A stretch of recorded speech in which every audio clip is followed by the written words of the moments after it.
Jumpa lagi dengan saya, Willy The Rooms. Video kali ini kita akan berbeda seperti video-video sebelumnya, karena pada kali ini kita akan membahas review mengenai Squid Game dalam perspektif iman Kristen.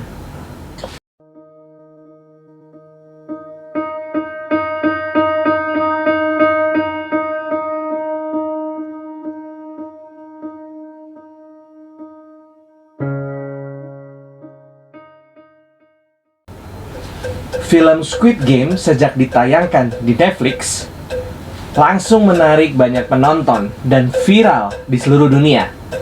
Bahkan, kalaupun seseorang belum menonton Squid Game, mungkin mereka pernah mendengar film serial ini karena popularitasnya. Squid Game adalah film serial dari Korea Selatan tentang permainan bertahan hidup yang brutal. Dalam Squid Game, sekelompok 456 orang yang terlilit utang dan putus asa tergabung dalam permainan bertahan hidup yang keras. Para pakar film mengkaitkan kesuksesan dari Squid Game dengan karakternya, yang kebanyakan adalah anggota masyarakat terpinggirkan. Meskipun semuanya terlilit utang besar, mereka datang dari segala lapisan masyarakat. Pemeran utama misalnya adalah pria penganggur dengan masalah perjudian yang berjuang mendapatkan rasa hormat dari keluarganya. Melalui Squid Game, ia bertemu dengan seorang pembelot muda Korea Utara dengan latar belakang tragis, lalu buruh Pakistan yang dianiaya oleh majikannya. Namun, bukan drama Korea namanya jika tidak bisa ambil hati penonton dengan segala kompleksitas cerita, plot twist, dan pendalaman karakter yang brilian. Squid Game secara tidak langsung menyorot isu sosial yang mengakar terjadi dalam kehidupan sehari-hari. Contoh sederhananya ditunjukkan melalui diskriminasi kaum perempuan yang dianggap lemah dan terpinggirkan ketika menyangkut pertarungan, lalu dijadikan alat pemuas hasrat belaka, yang mana ketika telah terpenuhi malah dibuang begitu saja. Kelas sosial juga ditampilkan melalui tugas para staf berseragam merah dan bertopeng yang bekerja dalam pengaturan Squid Game. Masing-masing memiliki simbol, yaitu simbol segitiga, segi empat, dan lingkaran pada topengnya. Lingkaran mewakili para pekerja. Mereka tidak diperbolehkan untuk berbicara atau menjawab ketika tidak dipinta, hanya menjalankan perintah atasan. Lalu segitiga adalah simbol untuk tentara, mereka yang bertugas khusus mengeksekusi pemain. Sementara segi empat untuk manajer, para kaki tangan bagi the frontman, sang pemimpin yang berhubungan langsung dengan host, mastermind dari permainan misterius tersebut. Tidak hanya peran masing-masing staf bertopeng, adanya Squid Game ini sendiri menyandung isu kapitalisme dan kelas sosial yang lebih besar. Orang kaya yang memiliki terlalu banyak uang kebingungan bagaimana agar bisa menemukan kesenangan. Hausnya kebahagiaan hakiki yang mereka rasakan menjadikan orang-orang kelas bawah, dalam hal ini para pemain yang terlilit utang piutang dan persoalan hidup lainnya, sebagai objek penghibur mereka, layaknya kuda di tengah arena. Cerita ini ditampilkan oleh para VIP yang menonton mereka dari balik kaca saat permainan tengah berlangsung, serta bertaruh untuk sesuatu yang mereka sebut kebahagiaan. Sebuah ironi yang nyata berkebalikan dengan kisah Song Gi Hun yang bertaruh untuk mendapatkan uang demi mencicil utang dan membelikan hadiah ulang tahun bagi putrinya.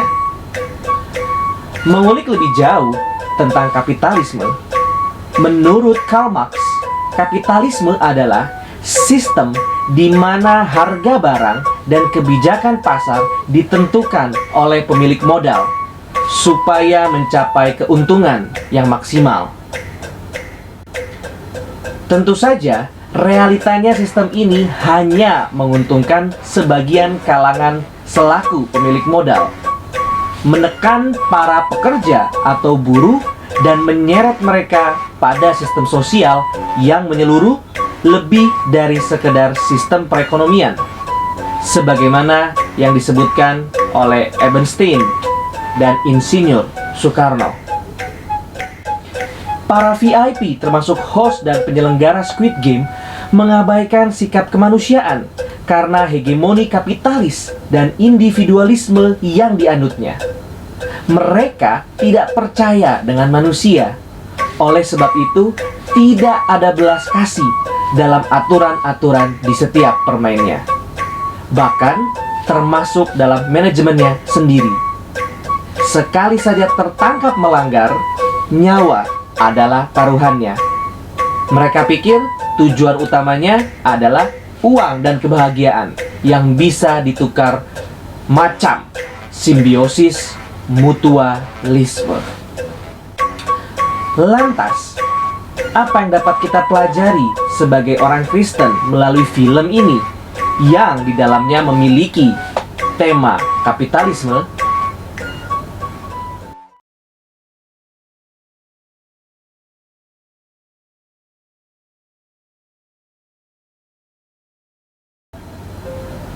Di kitab Kejadian pasal yang pertama, ayat yang ke-28, Allah memerintahkan kita untuk menaklukkan bumi dan menguasainya. Salah satu aspek dari hal ini adalah manusia dapat memiliki kekayaan yang bisa mereka kuasai, karena kita memiliki kehendak dan hak atas milik pribadi. Kita dapat berasumsi bahwa kita seharusnya memiliki kebebasan untuk mempertukarkan hak milik pribadi itu di pasar bebas, di mana barang dan jasa bisa dipertukarkan. Meskipun demikian, orang Kristen sering bertanya-tanya, apakah mereka boleh mendukung sistem kapitalisme ini? Pada dasarnya, sistem kapitalis yang bebas ini menghargai kepentingan pribadi. Namun, sebenarnya kita pun memiliki kepentingan pribadi terhadap Injil. Kita menerima Yesus Kristus sebagai juru selamat pun dikarenakan kita memiliki kepentingan pribadi, supaya mendapat jaminan atas hidup yang kekal. Menurut perspektif dari kekristenan, dasar dari kekayaan pribadi terletak pada keberadaan kita yang diciptakan menurut gambar dan rupa Allah. Kita dapat membuat pilihan atas kekayaan yang ingin kita pertukarkan di sistem pasar. Namun, terkadang hasrat untuk kekayaan pribadi tumbuh dari keberdosaan kita. Sejalan dengan hal ini, natur dosa kita juga memproduksi kemalasan, kelalaian, dan kelambanan. Faktanya adalah keadilan ekonomi dapat dicapai jika setiap orang bertanggung jawab atas produktivitasnya sendiri. Berdasarkan sejarah, kapitalisme memang memiliki sejumlah manfaat. Kapitalisme membebaskan potensi ekonomi. Kapitalisme juga menyediakan dasar bagi banyak kebebasan politik dan ekonomi. Ketika pemerintah tidak mengendalikan pasar, maka disitulah terdapat kebebasan ekonomi untuk terlibat dalam berbagai kegiatan kewirausahaan. Kapitalisme juga telah menyebabkan banyak kebebasan dalam bidang politik. Sekali kita membatasi peran pemerintah dalam bidang ekonomi, maka kita membatasi kekuasaan pemerintah di bidang yang lain. Bukan kebetulan bahwa negara-negara dengan kebebasan politik yang besar biasanya juga memiliki kebebasan ekonomi yang besar. Namun, orang Kristen tidak bisa dan tidak boleh mendukung setiap aspek dalam kapitalisme. Sebagai contoh, banyak pendukung kapitalisme menganut pandangan yang dikenal sebagai utilitarianisme yang bertentangan dengan gagasan Alkitab yang absolut. Tentu saja kita harus menolak pemikiran ini. 1 Timotius 6 ayat yang ke-17 sampai ke-19. Orang Kristen harus kaya dalam kebijakan, suka memberi dan membagi. Baca juga peringatan Paulus bagi orang-orang yang ingin kaya. 1 Timotius 6 ayat 6 sampai 10. Mereka yang ingin kaya terjatuh ke dalam pencobaan, ke dalam jerat, dan ke dalam berbagai-bagai nafsu yang hampa dan yang mencelakakan, yang menenggelamkan manusia ke dalam keruntuhan dan kebinasaan. Karena akar segala kejahatan ialah cinta uang. Sebab oleh memburu uanglah beberapa orang telah menyimpang dari iman dan menyiksa dirinya dengan berbagai-bagai duka. Saya rindu ayat ini menjadi ayat emas, ayat hafalan bagi setiap broker saham, broker tanah, para investor yang mulia, para pengacara, dan macam-macam bangsawan modern lainnya hari-hari ini. Saya percaya setiap sen di bumi ini dan setiap kilogram bahan adalah 100% milik Tuhan. Bukan hanya 10% dari harta orang Kristen. Setiap sen para koruptor adalah 100% milik Tuhan yang sementara dititipkan kepada mereka dan sedang disalahgunakan. Uang-uang ini sangat cair. Ia dapat berpindah-pindah tangan melalui mekanisme ekonomi. Meraih kekayaan berarti mengalihkan sebagian dari kumpulan kapital-kapital ini di bawah kekuasaan Anda. Saya percaya, jika motivasi kita menjadi kaya adalah sungguh-sungguh untuk membebaskan kapital-kapital milik Tuhan yang untuk sementara sedang dikuasai oleh orang-orang tidak bertanggung jawab tersebut, untuk kembali dipakai sesuai rencana Tuhan, maka kita seharusnya sudah mengerti bagaimana uang yang akan kita dapatkan itu untuk kepentingan kerajaan Tuhan. Di sisi lain, tentu banyak orang sudah tahu di mana filsuf ternama Aristotle memberikan gambaran bahwa tujuan hidup manusia pada akhirnya adalah kebahagiaan. Namun, apakah ini tujuan yang sesuai dengan Alkitab? Tujuan utama manusia menurut ajaran Kristen bukanlah kebahagiaan.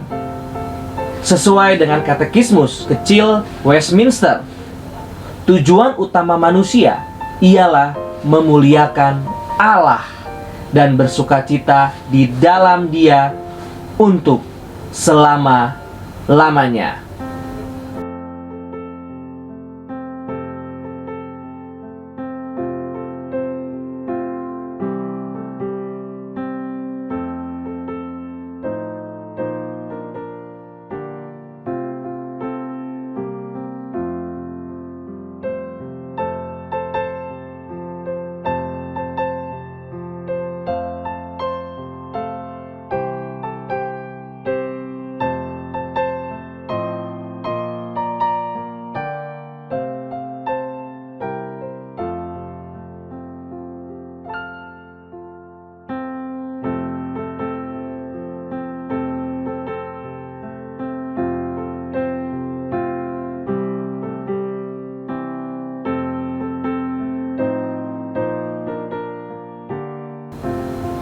Terima kasih, Tuhan Yesus memberkati.